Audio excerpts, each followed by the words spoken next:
agora nós vamos ver história. Na aula anterior, na aula passada, nós estudamos Tudo Tem Nome. E hoje nós vamos estudar o lugar em que vivemos. Então vamos lá. Quando uma cidade cresce, não é só o seu nome que muda. Observe a tirinha a seguir a respeito das mudanças pelas quais passa uma cidade. Antes e depois. Antigamente, aqui era um parque.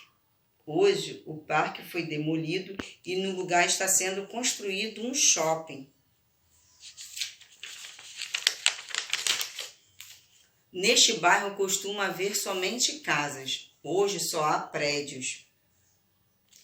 Uns anos atrás havia um estacionamento aqui. Atualmente há um parque bem bonito aqui. O que mudou nas cidades retratadas na tirinha? Por que você acha que essas mudanças ocorreram? Você consegue observar essas mudanças na sua cidade? Você acha que essas mudanças são naturais? São naturais? Houve alguma mudança em seu bairro ou cidade que você não gostou? O que você gostaria que mudasse? E por quê? Isso aqui vocês não precisam responder, só para refletir. Teorizando. Ao longo da história, muitas coisas mudaram e continuam mudando. Acontecimentos e pessoas específicas são responsáveis por essas mudanças. E em uma cidade não seria diferente. Durante e após a Revolução Industrial, por exemplo, a paisagem tipicamente rural da maioria das cidades passou a se transformar em um espaço urbano com prédios, lojas, fábricas e indústrias. Independentemente do tamanho da cidade em que você vive, ela com certeza passou por mudanças dessa natureza. Qualquer cidade, Antigamente, às vezes, a cidade era pequenininha, foram crescendo, vindo mais habitantes, e nisso vai transformando, tendo mudança.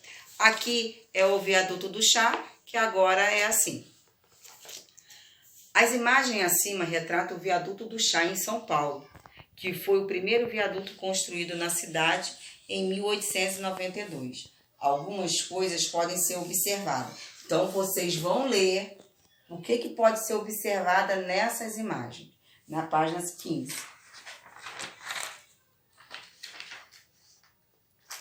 O viaduto precisa ser mais moderno e resistente para suportar o peso dos carros e das pessoas. Os espaços para a circulação de pedestres devem ser bem feitos e possuir iluminação, lixeiras, assento e calçamento adequados. Você acha que a população atual de São Paulo viveria confortável e adequadamente caso esse viaduto não tivesse sofrido essas alterações? Você acredita que todas as mudanças pelas quais passa uma cidade são importantes e necessárias? É possível apontar alguma alteração no espaço do viaduto que você acredita ser desnecessária? Além de todas as coisas que mudaram, também é possível notar o que permaneceu. Assim como na história, na imagem você consegue notar alteridades e permanência,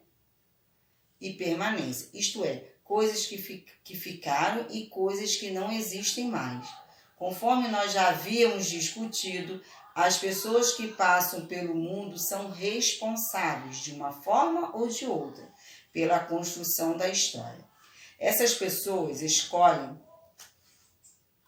o que fica e o que vai embora, às vezes pensando no bem coletivo, às vezes pensando em interesses particulares. Da mesma forma que uma rua é nomeada ou um monumento é erigido por causa de algo ou alguém. As construções e elementos de uma cidade também são erguidos e destruídos por uma razão. Nada acontece por acaso. Preste atenção no que a tia vai falar agora. Mão na massa. Uau! Quanta coisa é possível aprender apenas observando uma imagem. Que tal fazer isso também? Nós vamos mudar. Olha o que a tia vai querer que vocês façam. Pesquise imagens que retratem o antes e o depois da nossa cidade. Vocês vão pesquisar. Vocês vão lá no caderno meia pauta e vão colocar antes e depois da nossa cidade. Fotos, imagem de antes e depois da nossa cidade. Vocês podem botar o título Nossa Cidade, Rio Bonito. E vocês vão fazer um pequeno relatório. Vocês colam, se for a imagem grande, vocês colam numa folha e na outra folha vocês vão fazer um relatório do que aconteceu, o que mudou, o que continua a mesma coisa, como se vendo aqui nas imagens anteriores que nós vimos, ok? Isso que é para vocês fazerem. Mas a gente vai fazer esse lembrete lá na plataforma. Vamos lá. Na página 17, teorizando. Conforme estudamos no volume 1, no nosso material didático de história, as primeiras cidades surgiram no Brasil no século XVI, a partir de pequenos assentamentos que se tornaram vilas e, posteriormente, cidades. Nós vimos isso. Sabemos também que as primeiras cidades do mundo foram construídas próximas a rios ou aos litorais devido à dependência humana de água para se alimentar, se deslocar e futuramente gerar energia. Enquanto muitas cidades nasceram a partir de grupos de pessoas que se reuniram em um local específico, algumas foram planejadas, como a capital do Brasil, Brasília. Palmas também. Isso significa que há cidades muito antigas que comportam construções com mais de 4 séculos de vida, como a Igreja Nossa Senhora do Carmo, no Rio de Janeiro, construída em 1590, e também em locais extremamente recentes, como a cidade Pescaria Brava, fundada em 2013, no litoral de Santa Catarina. Independentemente da idade, toda cidade possui uma história extremamente rica e viva que pode ser observada em seus prédios, construções, monumentos e ruas. Como vimos, os nomes que parecem ser sem importância ou muito simples carregam dentro de si uma carga de significado muito potente. E uma análise simples já revela muito sobre um determinado local. Da mesma forma, aqueles prédios que parecem velhos ou estranhos também têm o poder de nos revelar muita história por meio de uma observação mais cuidadosa. Portanto, reflita o que há em sua cidade e o que você nunca notou. Na página 18, vocês vão ler, tá? Vocês vão ler a página 18 e a 19, tá bom? Vocês que vão ler, a tia ajudou, leu uma parte, vocês vão ler a 18 e a 19. E na 20 tá assim. Toda construção, por mais recente que seja, possui uma história. O que mais existe em sua cidade que contribuiu para a construção da identidade local? Cidade fundada há muito tempo costuma ter centros com construções antigas. Se sua cidade possui mais de 100 anos de idade, você provavelmente encontrará casas e prédios semelhantes a este de centro histórico de Ouro Preto. Outro diferencial dessa cidade são as ruas feitas de pedra ao invés de asfalto. Em alguns casos não é permitido circular de carro nessas ruas, somente a pé. Está aqui. Nesse aqui, toda cidade possui uma construção, um monumento em homenagem a alguém. A imagem ao lado, por exemplo, é uma estátua em homenagem a Zumbi dos Palmares, em Salvador, líder do maior quilombo, espaço de refúgio de escravos fugitivos, durante o Brasil colonial. Ainda que muito populares na Europa medieval, as feiras livres já eram praticadas pelos comerciantes do Império Romano. As feiras, diferentemente dos mercados, são temporárias. Na Idade Média, comerciantes viajavam de vários lugares da Europa para vender seus produtos em feiras, pois nem sempre é possível vender tudo o que se produzia apenas para a população local. Essas feiras, portanto, facilitavam os comércios a longa distância. À medida que os meios de transporte e de produção foram se modernizando, as feiras deixaram de ser tão frequentes. No Brasil, quase toda cidade possui uma feira, que geralmente ocorre aos finais de semana.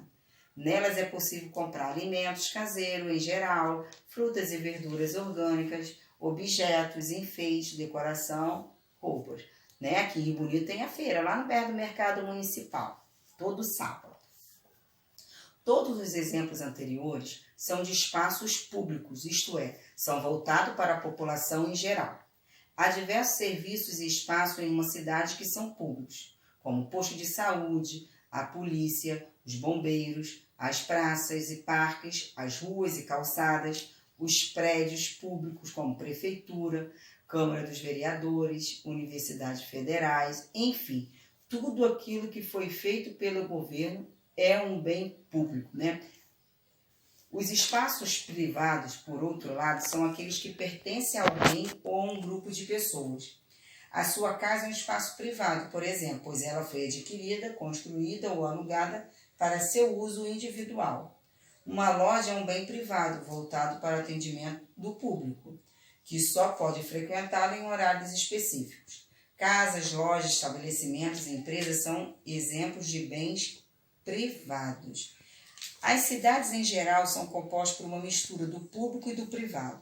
O postinho de saúde e as escolas estaduais e municipais são espaços públicos, por exemplo, enquanto os hospitais e escolas particulares, que é como a nossa, Cenecista, são espaços privados, pois pertencem a alguém. É importante ter consciência dos seus direitos enquanto cidadão, para saber quais espaços públicos você pode frequentar e de quais serviços usufruir. Caso tenha dúvida a respeito de quais serviços são esses, visite o site da prefeitura de sua cidade ou agende uma visita à prefeitura municipal. Nós não podemos fazer isso, nós estamos nessa pandemia. Esse mão na massa da página 22, nós não vamos fazer, que está bem complicadinho para nessa época de pandemia, tudo bem? Então, vocês só vão ler o exercício resolvido, ok? Por hoje é só. Não esqueça, mão na massa, página 16 para fazer sobre nossa cidade. Beijo.